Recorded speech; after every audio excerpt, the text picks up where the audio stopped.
Hello, it's Cliff here, Toolmaker from Down Under.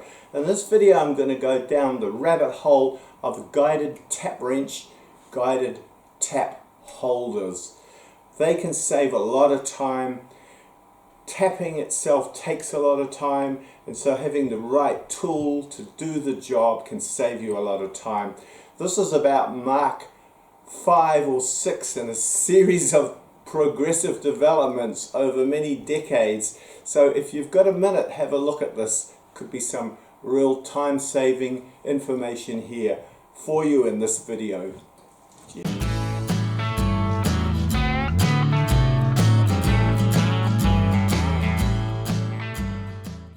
Well, let's start at the end so you know where it's all heading. So you know when you drill and tap a hole, let's just simulate that. You drill your hole, and then you want to run a tap through, and you really want a guided tap for a lot of holes, and you've got some sort of a floating guided tap wrench to hold the tap square and to stop you from breaking it. But then the problem is you've got to wind the knee of your mill down a long way, and that's hard work and takes time. And this is my traditional guided tap wrench or tap holder. But recently I saw a video from Winky's Workshop YouTube channel where he showed a very short guided tap wrench, and so I ordered some of those little socket type tap wrenches from China that he had in his video, and they just arrived. And so I'll just show you how much more compact they are. So I didn't have to wind the table down at all there. Just go straight in, drop the tap in, and away I go. I can back it up with a bit more support if I want. Tap. And you might think, oh, that's only a minor improvement, but actually it saves a lot of time winding the knee up and down. You know, you might have 10 holes to drill and tap, and that's quite a big project, lifting the knee up and down every single time. But you really do want a guided tap wrench, especially for some situations, for accuracy and to avoid breaking the tap. So anyway, I got those little socket type tap wrenches in from China, and what Winky did was he fitted a extension steel bush on there, and his improved version was a shorter bush than his original version, so it's much more compact. But when I got it, I thought, well, if I could just drill into the socket material, I know it's probably hardened, but if I could find a way to do that, then I could make it even shorter, and there'd be virtually no raising and lowering of the knee. So this video is about how I have achieved that, and how you could do the same thing if you were interested. So I've drilled down into this pre-hardened socket, right down as far as the spring is that operates the collets. You can see there I've got a piece of 10mm dowel. This is a piece of 10mm ejector pin, and it goes right down deep inside that socket to give you guidance to get the tap started. And if you want, you can maintain that guidance by just following it up with the quill if you want to go down really deep. But that's enough to get the tap started, and that's about as compact as you can possibly get. So I thought I'd share that with you guys. These are cheap enough to buy, just a few dollars, and how you can drill the hole down deep, and how you can put these little cross holes in. They're drilled and tapped into the hardened steel, and I just happen to have these handles off an old Chinese cheap drill press that I had scrapped, and they just happen to be exactly right, so I'm just using those for my handles. So I'll just go into how that's made. A very simple little workshop tool that will save you a lot of time if you're doing drilling and tapping in a milling machine. Well, while I'm at the introductory stage, I'll just go over my existing tapping systems starting from now and going back in time, back into distant history. And you can see how the evolution of this system, finally through to watching Winky's workshop video, and now this model occurred. So here we have the very short guided tap wrenches. You can buy 2 in a set. I'll show you the website in a minute. This is the small one up to 1/4 inch, I think it is. This is the large one that takes up to 1/2 inch taps. Before that, I had already sort of thought this through and made something which works really well. It's an ER collet holder with screws that screw in through the body there and lock on the flats of the tap, and that works really well. And I've got a diameter there that guides it, and this little arbor or mandrel that goes in the chuck or in a tool holder in the milling machine. So I've been using that for the last couple of years since I developed and built it. And I was going to make a video about that until I saw Winky's workshop video and thought, well, actually that's even better. So I ordered the little tap holder sockets. Before this system, the earlier version was a cheap little drill chuck that I used to hold my taps, and actually that same little guide bush there. And that worked well for small taps, but for large taps I just couldn't get the chuck tight enough to hold, you know, a 1/2 inch tap in steel. It would just skid. It was alright up to sort of medium-sized taps and small taps. So that's why I had to develop this later model. And then going back before this earlier version, many years ago when I started, I used to use a conventional tap wrench, and I had a spring-loaded, now where is it? Here we are, a spring-loaded center. So there's a spring in there, and it's a spring-loaded center, and that goes into the center in the top of your tap, and this end goes into your chuck, and it compresses the spring, and that gives you reasonable guidance if you're careful to get your tap started, and you can keep advancing the quill. And I used that for many years, but it had its limitations and you had to really concentrate. You could still break a tap using that method. So that's when I developed this system, then this system, and finally this system. Of course I've got tapping heads, large and small, for doing production tapping when I'm making runs of my Hallmark ITTP probes and so on.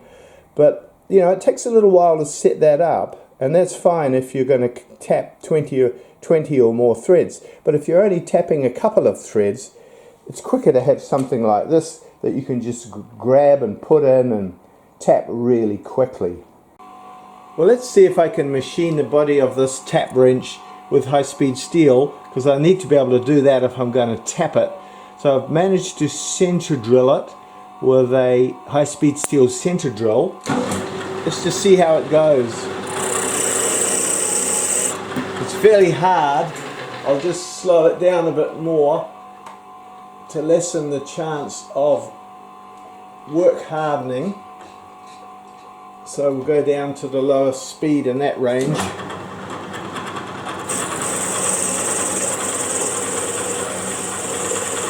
High speed steel is just doing it. It's going to be hard on the tap though. Just breaking through now. Okay, cross the flat to the other side. Just.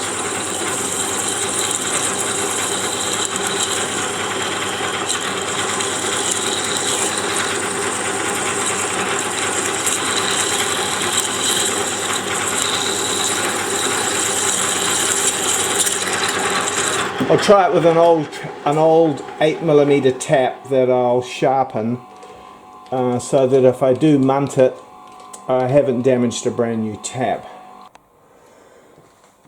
Well, here's one that I've hand sharpened. I've got a video there on hand sharpening blunt taps if you're interested, if you have a look. And oh, that's pretty borderline. So you can restore old taps just on a bench grinder. That's one tough bit of steel. It feels like about 40 Rockwell C. You can just drill it and maybe just tap it. It's not, you know, it's not glass hard. It's been tempered. It's probably tempered back from when it was hardened, but not tempered back as far as high tensile steel or P20 steel. Oh, it's going. If I can get this through here, then we have one very useful tool. It's tight on the thread, it doesn't like it. I wonder if I should keep going. I've got a bit of an undercut there. I can keep going a bit further. I don't want to get halfway in and then run out of length. Alright, that's looking promising. I can pull it out of the vise now and finish it off. But I think that's going to go right through. Woohoo! I can really see the advantage of this design. It's just so much less height, so much less winding of the mill knee up and down to quickly pop a tap in and out. So I thought rather than go to all the trouble of making up the arms and the little balls on the end, I should first of all test it to make sure that the way these threads are connected here and the strength of the steel portion is adequate to take the torque for the biggest size tap, which for this is a 12mm or a 1/2 inch tap. So I'll try drilling and tapping just with those temporary screws as handles to see whether the structure of it is strong enough to take the torque, and if it is, then I can go ahead, justify the time to make a nice job of the final portion, the final modification.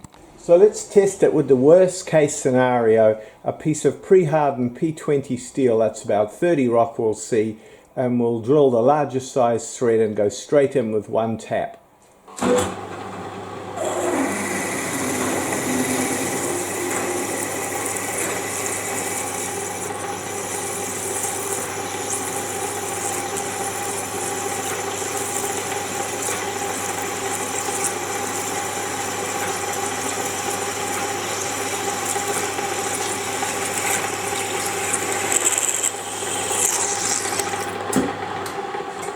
Alright, that's a tough bit of steel. Let's take that parallel out and set it all up. You can see that almost dropped straight in. This will save a bit of winding the knee up and down if it works. So there we go. I will use a relatively low grade of cutting oil. Just some thin rapid tap, and we'll just go straight in with that. Alright, I've put in a really long couple of screws to put a lot of leverage on that big tap, and we're into P20 steel. So let's see whether this body here is of strong enough construction with its steel, or whether it's going to crack. Yeah, that's quite a load on it there. I'm almost bending the screw, I imagine. If it can handle this, it can handle all the smaller sizes and all the softer types of material. That is so handy to have a quickly dropped in tap. Yeah, I don't think it's bent them. They are high tensile steel cap screws. There we go.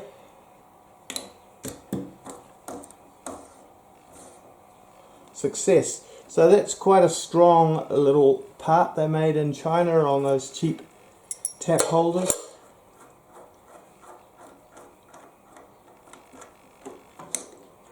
And it works quite well with just a 10mm guide in there. You see, that's just cut straight through there. Good. So the body of the tap holder seems to be made out of a fairly hard bit of steel, like a socket. It has a square socket hole in it, and I need to be able to machine that out into a circular, or at least a partial circular bore, going down a depth to where the spring is, to get the maximum amount of travel of about 28mm. So my first thing I'm going to try is drilling it out with a tungsten carbide 10mm end mill, an old one that I had, that I've ground on my offhand diamond grinder to sharpen the end of it, and that'll should be able to cut down through the flats and cut a central, because the flats probably won't be concentric, they'll probably be all wonky and off to one side, so the cutter will have to cut one side more than the other, and cut right down, and then cut further deeper down through that hardened or partially hardened body until I get down as deep as I can, which is about 28mm deep. Let's see how that goes. Okay, so I've got an old tungsten carbide cutter.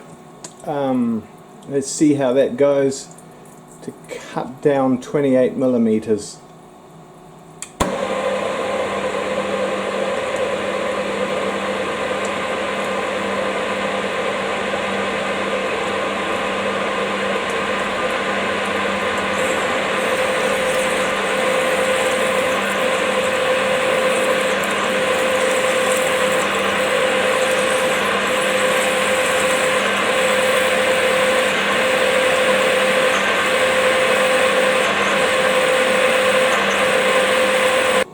So I tried it out with that old cutter and got down almost to depth. That seems fine. So now I can put in my fairly new cutter. I don't like using brand new cutters for an experiment. There's a high chance of chipping and wrecking it, but we should be okay now just to size it down to depth and diameter. I'd normally use coolant, but it's sort of spraying everywhere and I don't want to get it on the camera.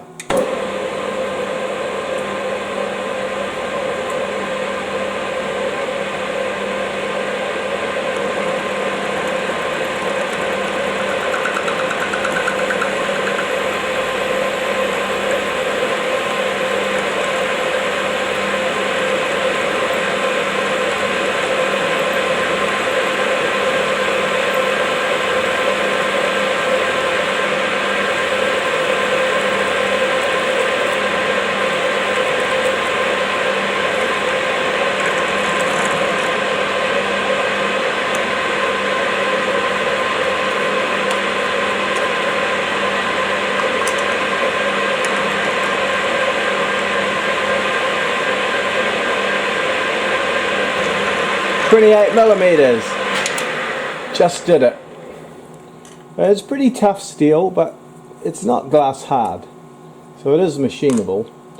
I don't know whether it would have done it with high-speed steel, but it certainly managed it with tungsten carbide. So just drilling out that 10mm hole inside the smaller tap body gave me the feeling it was a bit harder than the other one. I may be wrong, but it's certainly pretty borderline, so I'm not sure whether a little drill with and tap with high-speed steel, the final stage, the final test. See if we can go through the chrome and into the body with a high-speed steel center drill. You can see the chips are small and broken. That's a sign that it's hardened, pre-hardened steel. But it's machining. Feels like about 40 rock, we'll see. Okay, so now we've got to put through the 8mm tapping size, which is a 6.8 drill. Remember, we've already succeeded with the first one, 6.8. Or did I go 6.7? Maybe I went 6.7. That's a little bit smaller than standard, but it just ensures absolute maximum depth of thread, because that's really highly stressed there, although not so much on the smaller tap body. But the bigger one is really stressed when you're tapping a 1/2 inch tap into high tensile or stainless steel. Well, if I can drill and tap this, the whole thing will be a complete success. Ooh, not nice. A bit of cutting oil on there, a bit of coolant on it. It's not gonna, the tap's not gonna like it. I'll put the brake on the quill so it doesn't bounce. I don't know if you can see that. I've got the spindle brake, the spindle clamp partly on, because once it starts bouncing, you'll soon dull the edge. I'm just stiffening it all up, but we got through the first half.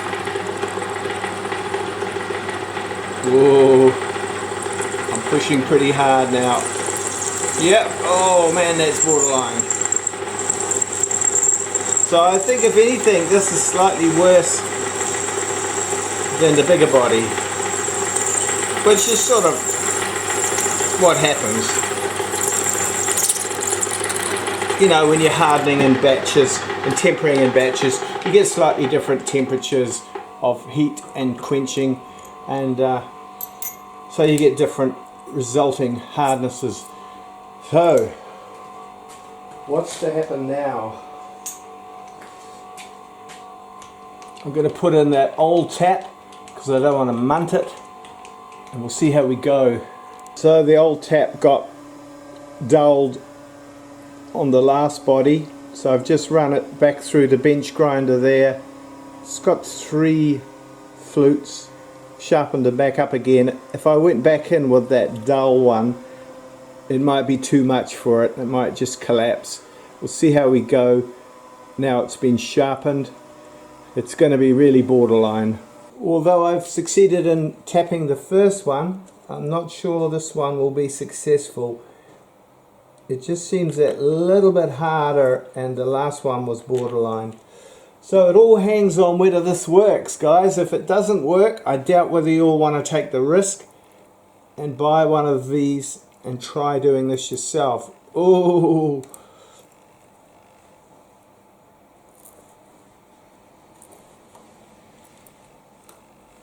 it's almost working. I'm putting the best grade of Rocold Ultra Cut cutting oil on there. Give it its best chance. Oh, it's almost going.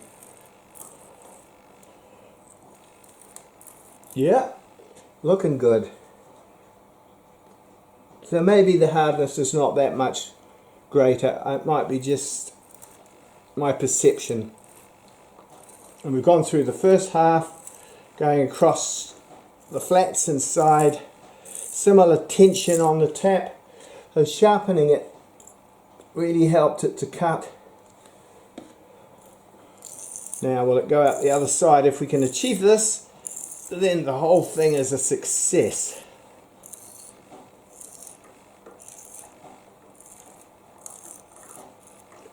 I'm just backing off when the torque gets too high to break the chips. Yeah, I think actually that was pretty similar to the other body after all that. Oh, I've come out of the... so busy concentrating on tapping. Ooh, where it squeaked then. Ooh. But I think it's cut it. Getting excited here. I've come out of the guidance again. But still, it's a fairly big tap, an 8mm tap. It will take a lot to break it. Oh, it's tight in there. I bet I've dulled that tap. See if we can show it to you when I get it out. Okay, let's have a look at that tap we just sharpened. Remember, it was nice and sharp. Look at that edge on it. It's lost its edge. See how I've sharpened it just on the bench grinder as evenly as I could, those three flats. And you can see how it's sort of broken down the cutting edge. So that's sort of what happens if you're tapping fairly hard steel like 40 Rockall C. It can be done, but at the expense of the edge of the tap. But if you've got an old tap, you can just keep re-grinding it back sharp again and cutting another thread. So it's doable. So that's the second one complete. So just going through that again, I, in the lathe, cut the bore down with this old 10mm carbide cutter that I'd sharpened with chamfers on the end. You can probably see that there. And then went in with a fairly new one just to finalize the depth. So I've got it down 28mm. That's 28mm there. So to start with, it's just cut in the across flats with a little scallop, and then finally going down as far as you can until you get to where the collet's spring is. No point in going any deeper than that, or just hit on the collet spring.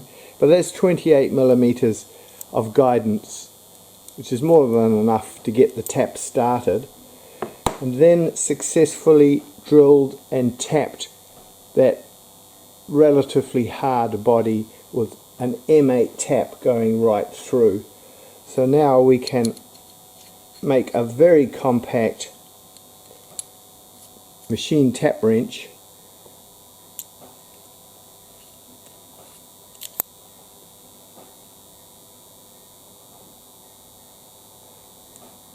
Like so. So it's worth me spending the time now making tidy little handles or arms, because we've got a very compact little tap wrench set, large size and a small size, up to 1/2 inch and down to the smallest one, which I think is about 1/8 of an inch or something like that.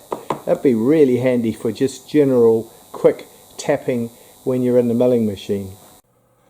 Just looking at the tap holders on AliExpress, looks to me like these are manufactured in one factory in large volume in China and sold by various different sellers on AliExpress and probably Amazon and maybe eBay. This particular one was sold to me by Shop 1103203577 store, but I'm not promoting them as a seller. There's probably several other sellers, and the price was around $21 New Zealand, which is about 13 or 14 US dollars including shipping. Amazingly cheap for a relatively complicated part with hardened steel.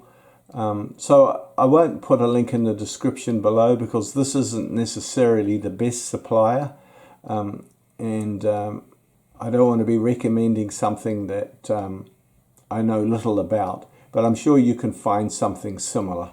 It's quite possible that some folk will buy in these socket type tap wrenches from China and find they're even harder than this one.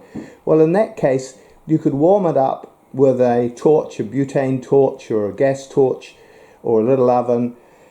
Heat it up until it's about blue hot.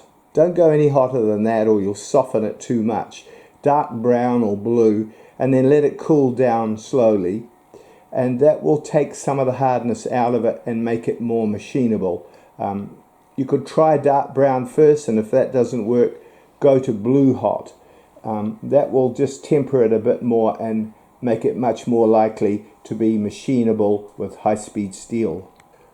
Or you could just copy Winky's workshop design. I'm sure he wouldn't mind. That's just a little extension steel bush fitted onto the top.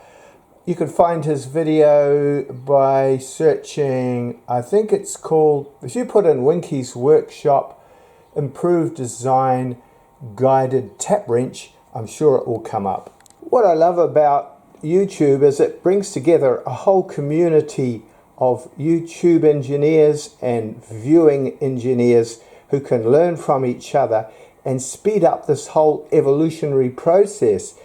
If there was YouTube around when I was a young fella, I wouldn't have had to go through all of those iterations of developments of tap wrenches over the years. And that's just one example that would have saved me a lot of time. Although this is a much quicker wrench to use, I suppose the one disadvantage that I'm a little bit concerned about is it's not as accurate as a collet design. It just holds the tap central via the square on the top and a fairly approximate collet set inside the wrench, and it could easily be out, you know, I guess about 0.5 millimeter or 20 thou. So if I want to do really accurate threads, I'd still go back to this collet style tap holder. But I'd say for 90% of threads, this will be more than good enough and a whole heap better than just trying to guesstimate it by eye. Thanks for watching that video, guys.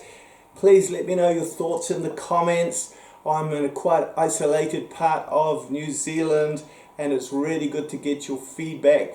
Keeps me connected to the world of engineering and hobby machinists out there. Give me a like and subscribe if you're not already, and stay tuned for the next video. Thanks for watching. Cheers.